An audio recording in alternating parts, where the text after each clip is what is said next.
মন হয়েছে উচাটন, তাহলে রান্না করুন এরকম ঝাঁকানাকা ঝাঁকানাকা রান্না। কড়াইয়ে সর্ষের তেল দেবেন, শুকনো লঙ্কা ফোড়ন দেবেন, পেঁয়াজ কুচি দিয়ে দেবেন, আদা রসুনের পেস্ট দিয়ে ভালো করে মিশিয়ে নেবেন।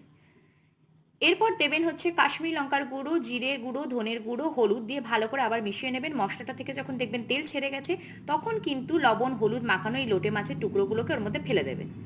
দিয়ে ভালো করে একবার মিশিয়ে নেবেন, দেখবেন ওখান থেকে জল বেরোবে। তারপরে দিয়ে দেবেন টমেটো কুচি, লঙ্কা কুচি, লঙ্কাটা যতটা আপনারা চান ততটা দেবেন, পরে লবণ দিয়ে দেবেন, দিয়ে ঢাকা দিয়ে দেবেন। এবার ঢাকাটা খুলে দেখবেন বেশ লাল লাল তেল তেল বেশ ঝলঝল বেরিয়ে গেছে। এবার ওর মধ্যে গরম মশলা গুঁড়ো দেবেন, তারপরে ভালো করে আবার মিশিয়ে নেবেন। এবারই শুরু হবে কিন্তু আপনার আসল পরিশ্রম, সেটা হচ্ছে পুরো ঝাঁকানাকা ঝাঁকানাকা করতে হবে। কড়াইটাকে ভালো করে এরকম ঝাঁকানাকা ঝাঁকানাকা করেই যাবেন যতক্ষণ না এটা ঝুড়ো ঝুড়ো হবে। তো এরপরে আপনার ওর মধ্যে ধনে পাতাটা অ্যাড করে দেবেন, যদি আপনাদের গন্ধ লাগে তাহলে পাতিলেবুর রসও কিন্তু অ্যাড করে দিতে পারেন। পরিমাণ মতো লবণ টবণগুলো একটু টেস্ট করে নিয়ে নেবেন। ব্যাস রেডি হয়ে গেল গরম গরম লোটের ঝুড়ি, যেটা দিয়ে আপনারা গরম ভাত ঝাঁকানাকা করে খেয়ে নিন।